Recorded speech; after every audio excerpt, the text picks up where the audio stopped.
guys. Welcome back to the tribe. Welcome back. Thank you so much for subscribing and for checking out all of our content. So today we're actually going to get into a very interesting topic, which is GMO foods around the world. Yes. This is an exciting topic due to the fact that, well, we have a little bit of experience under our belt. We sure do. We've been around the world and experienced a lot of different foods. Yes. And came to understand that America is a bit different. Mm-hmm. But before we jump into that topic, our affirmation of the day is... Our affirmation of the day is, I am one with the universe. I like that. Yes. I am one with the universe. And again, we say this throughout the day. We are reprogramming our minds. That's right. So let's get started. Food is a huge topic, especially for us as human beings. We use food as a source of energy. Mm-hmm. Back in the day, thousands of years ago, hundreds of years ago, farming was the way to get food. You simply put a seed in the ground and food grows and you eat it. But money came along. And when you can make money off of anything, you find anything to make money off of. And food happened to be one of those things. Now, farming started to go out of the way once corporations started to put their fingerprint on food. Food went from natural to chemical in no time. And now we're experiencing completely chemicalized foods every single day. I agree. There was a point in time where food was just a serious thing. Sacred. And now we have supermarkets that actually create these GMO products or foods, fruits and vegetables. Right. And you have to actually look at the barcode. So for example, if you go into, let's say, a Whole Foods or you go into a Publix, if you go into one of these supermarkets, they're going to have stuff that starts with 4 and they're going to have stuff that starts with 9. The 9 is considered the organic. The 4 is considered the safe but still sprayed with pesticides. The 7 is completely GMO, and the 3 is also completely GMO. So when you start to understand the nuances of how they're playing the game towards us, in terms of actually having food to eat, proper nourishment for our bodies, think to yourself like, okay, is this worth it? Right. Is it worth me paying this money for this, knowing that there's a possibility they could have switched the tax? Yeah. So it's very interesting to see how we've come such a long way from farming and gardening and planting and all of these different tools. That was embedded into us. Where now we go to a supermarket and a lot of as I said before, the foods and fruits are, unfortunately, you can't trust it. Right. So get that. No, it's pretty incredible to think, we got to think about food. Yeah. I think they treat the food game like they treat the drug game, or the drug dealers treat the drug game. How can we get first of all, how can we get people addicted to food? Right. And use chemicals to get us addicted to the food? And then how can we cut the food with certain chemicals to make it last and to make more? Right? So it's all about creating as much product as possible for a consumer that you're making addicted to your food. So you just got to keep pumping the food out. My question is, why? Why are they, not only is it for profit, but they're obviously using these genetically modified foods to genetically modify us. Right. So the foods that we're eating are genetically modified, and then we become genetically modified. Right. We are bio beings. Right, or sick. We are biological beings. So what we put in our body will affect our DNA, it'll affect our blood, our stomachs, it'll affect the entire system. So the question is, why are they so hell-bent on taking over the food supply? Right? It's pretty interesting. It's, and it's pretty sad too, because again, here in the States, like the FDA, they don't necessarily do the best job when it comes to regulating certain foods. Right. So, you think, again, you're spending your hard-earned money. Right. You're going into the store and you're thinking you're getting nutrients and you're getting supplies that's going to actually help you and that's going to be healthy. Right. But in actuality, it's really not. Yeah. And we find time and time again with different case studies, with different situations, people unfortunately dying just from food. Yeah. So it's interesting because we've come such a long way. And you really think about like us when it comes to farming, planting, as I said before, gardening, all of these different things that was truly embedded into us. Right. And painful to experience because we're the ones eating. So it's like, as opposed to back in the day when we know that a certain food had one ingredient. Right. Apple it was an apple. It was just an apple. Right. Fruits, vegetables, all the things that will truly nourish our bodies. Right. And as opposed to the literal paragraph of chemicals that are in the foods that we eat. Right. It's like, we should know that if something's in a box, if something's been boxed up, then it had to be made somewhere. It had to be able to be preserved with some type of chemical. And then when you look at I can't believe that as a child, I wouldn't know, but like as a teenager, 18, I realized GMOs or something. And I started reading labels. And I'm like, I can't even pronounce this stuff. I don't even know what this stuff is. These are literal chemicals that we're putting in our body. So in all reality, we don't know what it feels like to be a human. Right. We know what it feels like to be a human pumped full of chemicals. If we detoxed ourselves completely from all these chemicals, then we'd really understand how it feels to think and be from that perspective. We have no idea how it feels to be a real human.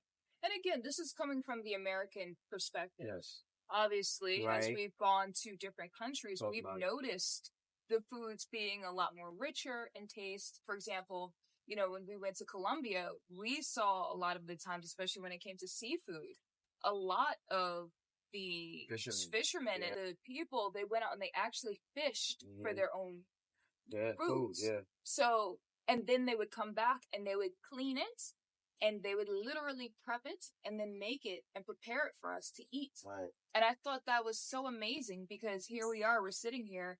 I actually literally just seen you catch this fish. Yeah. And now you're coming in and you're cooking it for us to eat. Right. We've come a long way. Yeah. And to see our travels and to be able to experience even foods in Egypt, foods in Dubai, for me, foods in China, and just to see a lot of these places, they ban it, especially in Europe. They ban GMO foods. So where's the United States gone wrong?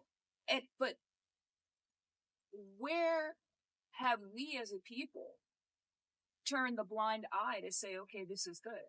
I think this is something that we shouldn't necessarily speak too much of, like the freedom of having healthy food. Or awareness of it. I think the food itself, that you brought that up, the food itself is chemically inducing us to not care about what's in the food. Because even when I tell people, yo, this is in your food, this is in your food, this is in your food, they're like, it's good though. Like, especially fast food. Their minds only care about the pleasure of the food. And that's that's a spiritual topic as well, as pleasure. And they know that they can get pleasure. These companies know that they can induce pleasure in us. Right. So they know that we don't care. They know we're going to keep going. But the United States, to me, seems like the biggest science experiment that has ever existed. Yeah. Because if these other countries have all across the board denied GMO, put GMOs out of their systems, but the United States is hell-bent on creating more and just continuously putting more in. What's going on? What's going on? Why are we so important? I feel like in this country, there's something about this country and our people that are so important that they have to keep us dumbed down with the entertainment. That's another topic. And absolutely poisoned with the food. We have so much obesity. We have so much diabetes, cancer, stomach cancer, colon cancer, all of these cancers that we're all, not all of us, but a lot of us have caught. And it's really, really sad to see that when you go out of the country, that they're treating their citizens better simply by saying, hey, we're not going to allow chemicals in these foods. Even with the mere fact of going into a restaurant and knowing that we're eating healthy food, knowing that they are not trying to play with our health. I mean, even when it comes to the States, like, a lot of people here die at a relatively young age compared to other places where, 60, 70, 80 years old, they're walking, as if, they're upbeat, like as if nothing happened. Right. I mean, Jamaica's another one. Like, you go there, like people are very active and, they're picking up stuff like the older people. Like, so it's crazy. It's crazy. Yeah. Like, and to think that we are supposed to be land of the free. We are supposed to be the ones who stand for our rights, stand up for what we believe, but yet we are accepting this process to continue to happen, and we know it. Yeah. I mean, regardless if you have awareness or not, when you look at the fast food restaurants here compared to going to Europe, it's completely different. The ingredients are different. Yeah, someone did a study. They went to England and they compared at the supermarket over there the ingredients with the ingredients here in the United States. Yeah. And it was baffling to see. It probably had about like 5 ingredients. Like 5 ingredients, just making it like. And then with us, it had 20. It's crazy. Yeah. And, and again, like and more, in some places, it's a lot easier to obviously plant and farm due to the fact of the 4 seasons. But it's like for those that are in places that they can't have that, and they have to rely on going to the supermarket in order to eat healthy. It's just crazy. And and the fact that it's like systematic, because now they're buying up all the farmlands. Right. Not only are they buying up the farmlands, the lands that the farms that refuse to be bought, they're being seized. Right. Like if you're burnt down. If you're selling raw milk, raw cheese, all these raw things that we've been naturally dealing with for years, they're coming and taking this as wow. Right. You know what I mean? Like all the processed stuff that are processed in a lab, and that's another topic too, that are processed in a lab, they're trying to make that the only thing. Right. They poison the crops, they poison the food, they're buying all the farmland around America. What's really happening? We really got to wake up. I'm talking about, like, for real. Like, you hear me? To think that you and I, we have been able to experience going to all of these different places, eating these amazing foods, and then coming back and seeing the difference of how the food made us feel, how we got sick, the food poisoning. But it's also, too, it's a preparation of, okay, do I see myself here long term? Right. That's another thing. Is this somewhere I choose? I want to raise kids. To die. Right. Do I want to make this my last place? Maybe that's a bit strong. No. I mean, for real. Yeah. And probably live longer out there. Exactly. And don't get me wrong. We have our grandparents and we have, family members, but it was different in those times. It was different. Chemicals weren't, the companies haven't taken over yet at that time. And it's not as strong. So it's like, when you really think about it, it's like, whoa, like, what's really going on? Like, why? Why are we the ones that are the guinea pigs? Why are we the ones that are the experiment? Segue. So, word of the day. Word of the day. What's the word of the day? The word of the day is quagmire. Quagmire. What does quagmire mean? A difficult situation. A difficult situation. Wow. Yeah. Now, do you guys remember Quagmire off of Family Guy? That's the first thing I thought when she sent me the word. Yeah. They orchestrated that very well, because every single time he was in a bad situation. Or a difficult situation. I would consider me tearing my Achilles a quagmire moment. Okay, back to the topic. We're going to hit on a few more topics, and then we're going to do our phrases of the day. Nice. Okay, so I really wanted to touch on the fact that there's so many contradictions when it comes to what we should ingest. So many contradictions. When you're on Instagram, when you're on TikTok, wherever you're at, you'll have a group of people saying you should eat raw, you should eat fruits, you should eat meat, you should eat this, you should eat that. And there's so much overstimulation in the mind of what I should have. Every time I do try something, it seems to not necessarily work. It's not working because no matter what I try, they're sneaking something in there. Unless you're farming yourself, unless you're getting your own fruits, your own vegetables from your own garden, it's really not that safe. But I really, really need to touch on the fact that we're all confused. Right. We're confused about what to eat and how to eat. There was a point in time where I was like, I'm going straight vegan and I'm only going to eat fruit. And then I started to feel my stomach was hurting more and thinking like I wasn't able to, I don't know what was going on. I'm still trying to figure out gut issues. And a lot of us as Americans have gut issues. Right.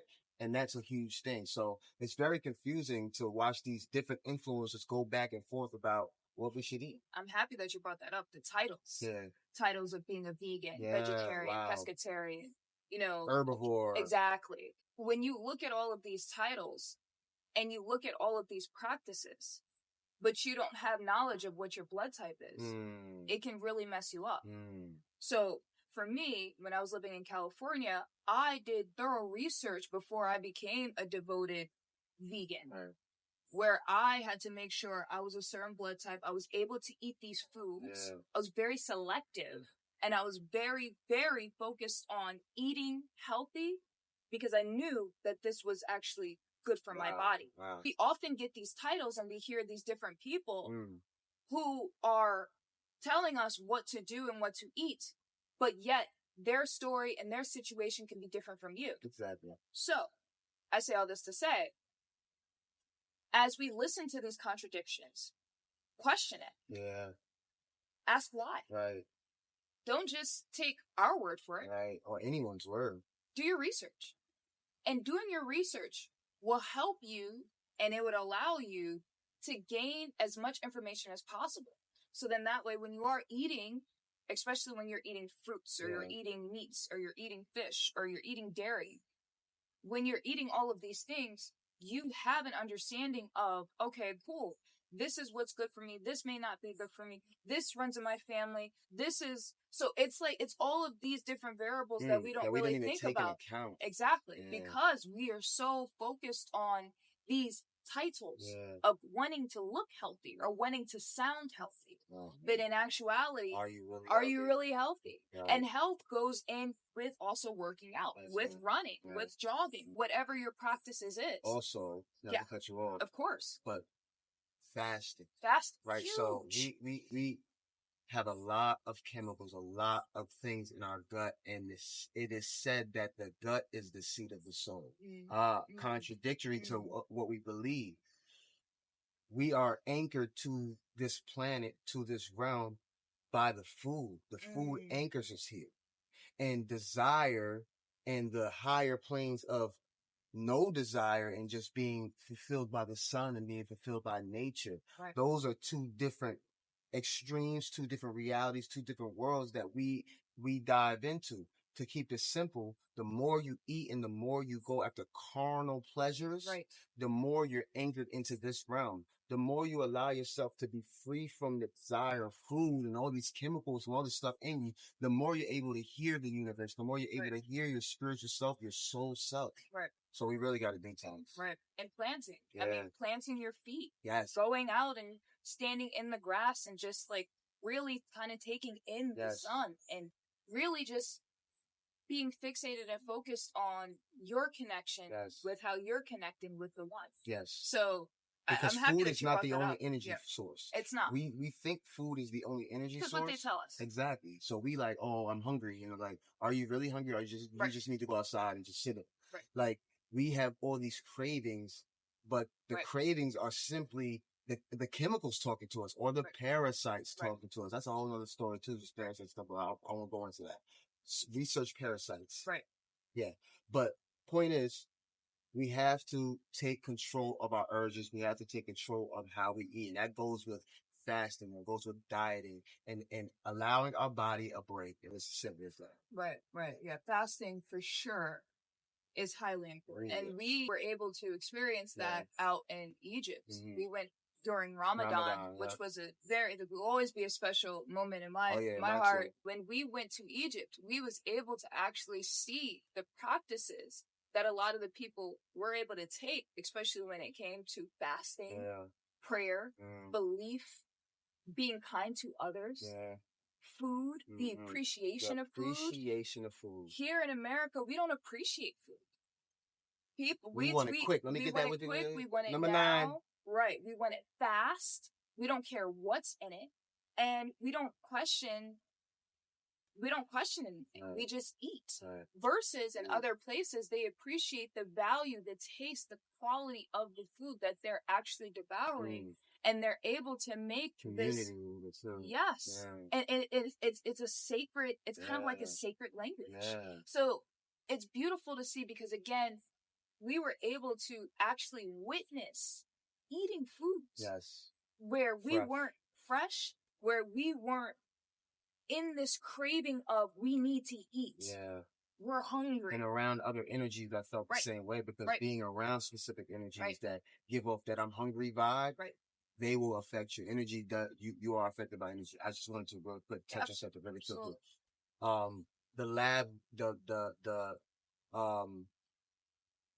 The meats that we eat to substitute for meat. The quote unquote vegan meats, the Beyond Meats, all that stuff. I used to eat all this plant-based. But what do they really mean by plant-based? These people use marketing. They use marketing strategies to get us. They say plant-based and we assume it's plants. Yeah. It's a plant, a chemical plant where they process foods such as the meats that we eat that are substituting for the animal meats. As alternatives. But it's pumped full of processed stuff. It's pumped full of chemicals. We should not be ingesting any of that stuff. If you're gonna go vegan or any of those things, just eat the vegetables, eat the plants, eat you know what I'm saying? You don't go towards the packaging again. You're going back in their world. So our phrases for today, our Spanish phrase that we're gonna start with is Encantado de conocerte. Encantado de conocer. Good job. Thank you. And that actually means nice to meet you. Encantada de conocerte. Encantado de conocerte. Now in Portuguese is a tricky one. So in Portuguese is a little bit faster, but if you get into the groove of it, it will really be beneficial. So, prazer em conhecer você. Prazer em I don't know. So prazer em conhecer você. Conhecer você. Yes. So prazer em conhecer você. Prazer em prazer. Yes. So prazer em conhecer você. You gotta really use that tongue. Yes. So prazer em conhecer você, Esteban. And then you will respond back. Prazer em conhecer você. And then ciao. And so, but prazer em conhecer você. Okay. Yeah. Yeah, so we're going to wrap this one up. Yes. Thank you guys so much for subscribing. And any suggestions, definitely comment below. We really appreciate all the feedback. And we'll see you tomorrow. Stay tuned. Yep.